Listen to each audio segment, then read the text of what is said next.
brought to you by Sensodyne K. बस back नहीं आया। SLS पैराफिन और दूध का करंट भी कौन? तो लाइफ का करंट ऑन? कुछ भी। तो ट्राई करके देख ले। Sensodyne K toothpaste for sensitive teeth. पहली सुर्खी नेपाल से है। नेपाल में फिर से सत्ताधारी गठबंधन बदलने वाला है।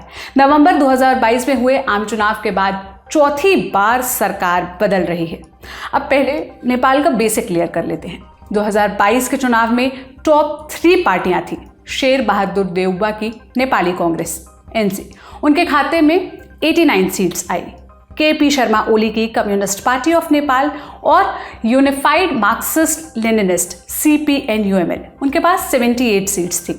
और पुष्प कमल दहल प्रचंड की communist party of Nepal Maoist centre CPN-MC, प्रचंड के खाते में 32 सीटें आई थी और सदन में बहुमत के लिए 138 यानी 138 सीटों की जरूरत थी। मगर कोई पार्टी अकेले दम पर सरकार बनाने की स्थिति में नहीं थी। देउबा और प्रचंड ने साथ में चुनाव लड़ा, मगर पावर शेयरिंग पर बात नहीं बनी तो गठबंधन टूट गया।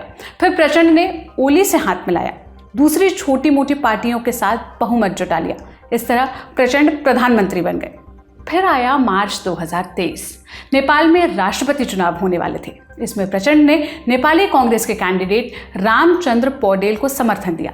इससे ओली नाराज हो गए। इसके तुरंत बाद प्रचंड ने देउबा के समर्थन से सरकार बना ली। उनके बीच समझौता हुआ था कि रोटेशनल बेसिस पर प्रधानमंत्री की कुर्सी का बंटवारा होगा, मगर यह आसान नहीं था। आखिरकार मार्च 2024 में प्रचंड फिर से ओली के साथ चले गए। देउबा नेपाली कांग्रेस को विपक्ष में जाना पड़ा। अब जुलाई 2024 में फिर से नया गठबंधन बन रहा है।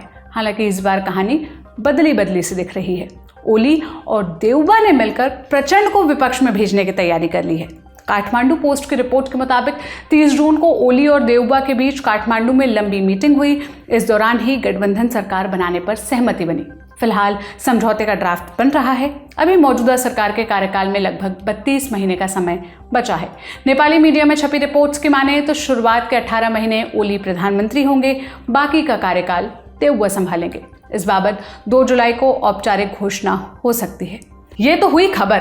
अब इसके पीछे की कहानी समझने के लिए हमने विस्तार से बात की नेपाल में मौजूद वरिष्ठ पत्रकार युवराज खिमिरे से। हमने उनसे पूछा ओली और प्रचंड में तकरार की वजह क्या रही, 4 महीने के अंदर दोनों अलग अलग क्यों हो रहे हैं। कुछ भी नहीं, मैंने ये बोल रहे हैं ना कि डार्क रूम की बात है, पावर ड्रिवन पॉलिटिक्स है।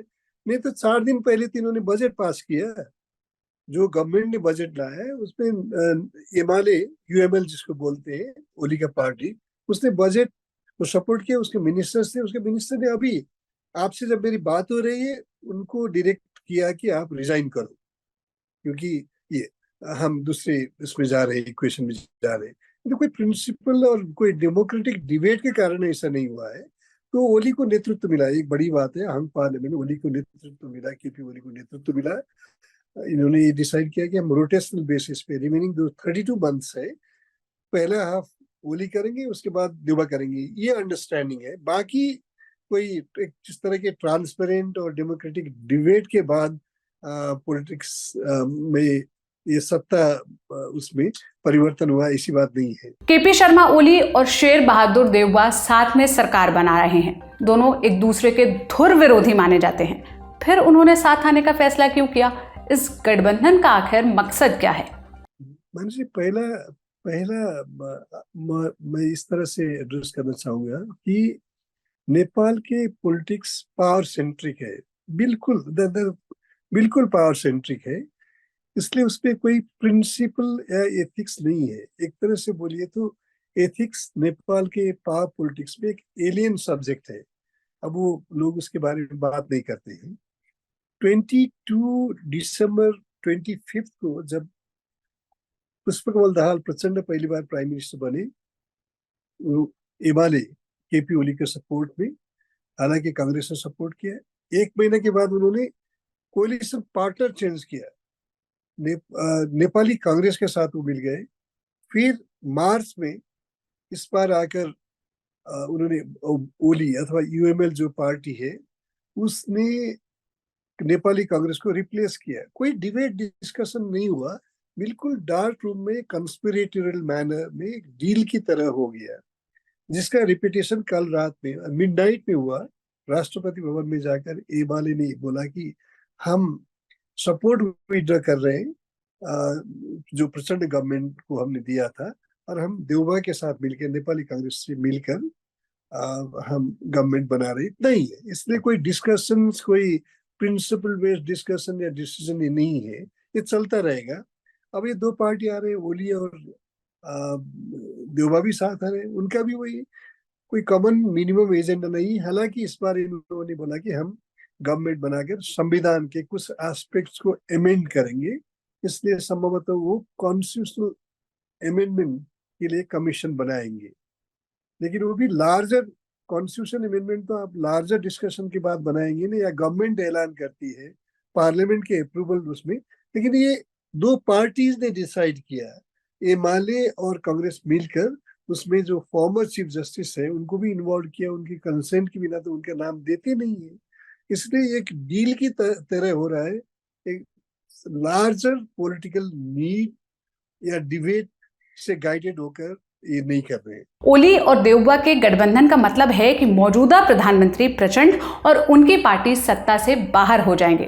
प्रचंड के कार्यकाल में भारत नेपाल संबंध आखिर कैसे रहे और नई गठबंधन सरकार में भारत नेपाल संबंधों में क्या हो सकता है? देखिए, बाय एंड लार्ज इंडिया और नेपाल के जो रिलेशंस है उसमें एक स्टेबिलिटी है, कुछ कंस्टेंट फैक्टर्स हैं जहां नेपाल इंडिया के नीड्स को, सिक्योरिटी कंसर्न्स को रेस्पेक्ट करती है और अप्रिशिएट करती है, ये बाय एंड लार्ज। लेकिन विगत एक दशक में 2015 में हुआ कि नेपाल में जब संविधान जारी होने जा रहा था तो इंडिया ने बोला कि आप जारी मत करो। इसमें नेपाली प्लेयर्स जो इंडिया के साथ काम कर रहे थे उन्होंने भी ये सोचा, ये डिसाइड किया, इंक्लूडिंग प्रचंड, ओली, देवबा, कि ये इंटरफेरेंस है, हम नहीं मानेंगे। उसके बाद संविधान आया, ब्लॉकेड हुआ, रिलेशन नीचे चला गया। फिर बॉर्डर डिस्प्यूट आ गया 2019 में, उसमें इत्तेफाक से दोनों समय ब्लॉकेड के टाइम में शुरू में सुशील कोइराला नेपाली कांग्रेस प्राइम मिनिस्टर थे, बाद में ओली बने और बॉर्डर डिस्प्यूट में ओली बने। जब तक आप ये रूट कॉजेज को एड्रेस नहीं करेंगे, बॉर्डर डिस्प्यूट वगैरह, तब तक मुझे लगता है कि कभी इस तरह के सिचुएशन आ सकता है। प्रचंड के टाइम में फिर भी एक नॉर्मल सिचुएशन क्रिएट हुआ था। लेकिन नेपाल में एक तो पार्टीज का हुआ, आम धारणा में ये कि 2005-6 के जो पॉलिटिकल चेंजेस थे उसमें इंडिया का इन्वॉल्वमेंट, एक जो लेवल ऑफ एक्सेप्टेबिलिटी था उससे चला गया। नेपाल में माओइस्ट, जिसको इन्होंने टेररिस्ट बोला था इंडिया ने, उनके साथ कोलैबोरेट किया और रेडिकल एजेंडा को नेपाल में इम्पोज करने में वो सहायक बना।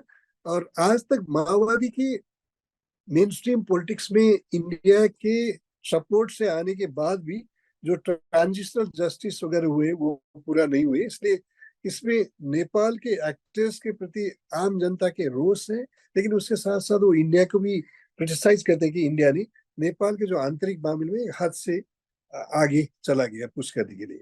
अब दूसरी सुर्खी की तरफ बढ़ते हैं। दूसरी सुर्खी फ्रांस से है। फ्रांस के राष्ट्रपति इमैनुअल मैक्रों को उन्हीं का दांव भारी पड़ गया। 9 जून 2024 को मैक्रों ने संसद भंग की थी, फिर नए चुनाव का ऐलान किया था। उसके पहले उनके गठबंधन इनसेम्बल के पास संसद के निचले सदन में नेशनल असेंबली में सबसे ज्यादा सीटें थी। हालांकि उनके पास स्पष्ट बहुमत नहीं था, जबकि 2017 के चुनाव में मैक्रों की पार्टी रेनेसा ने अकेले दम पर प्रचंड बहुमत हासिल किया था। 2022 के चुनाव के बाद उनको अल्पमत की सरकार चलानी पड़ी। इसको मैक्रों के लिए बहुत बड़ा झटका माना गया। फिर आया जून 2024। यूरोपियन पार्लियामेंट के चुनाव में दक्षिणपंथी नेता मरीन ला पेन की नेशनल रैली को जबरदस्त फायदा हुआ। इससे मैक्रों की विश्वसनीयता पर सवाल उठे, जिसके बाद मैक्रों ने संसद भंग कर चुनाव कराने का ऐलान किया। उनका इरादा था संसद में बहुमत जुटाकर भरोसा हासिल करना, मगर नतीजों ने उनकी उम्मीद में पलीता लगा दिया। 30 जून को पहले राउंड की वोटिंग में उनके गठबंधन को सिर्फ 20% वोट मिले। वे तीसरे नंबर पर हैं। पहले नंबर पर मरीन ला पेन की नेशनल रैली यानी एनआर है, उनके पास 33% वोट हैं। अब आगे क्या होगा? फ्रांस में 2 राउंड इलेक्टोरल सिस्टम है। वहां पहले राउंड में चुनाव जीतने के लिए 50% से ज्यादा वोटों की जरूरत होती है।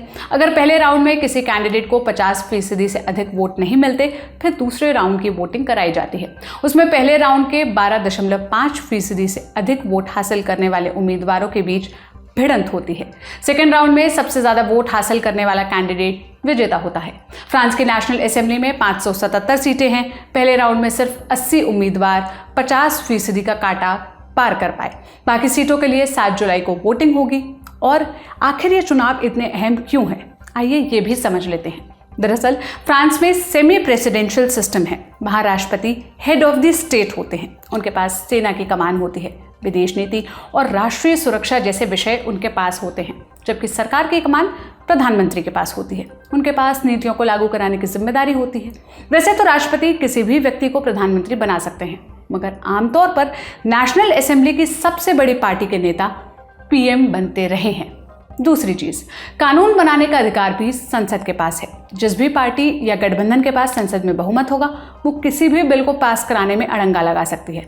यानी मैक्रों के लिए अपनी मर्जी चलाना मुश्किल हो जाएगा। फ्रांस के चुनाव पर हमने पहले भी विस्तार से बात की है। उस एपिसोड का लिंक आपको डिस्क्रिप्शन में मिल जाएगा।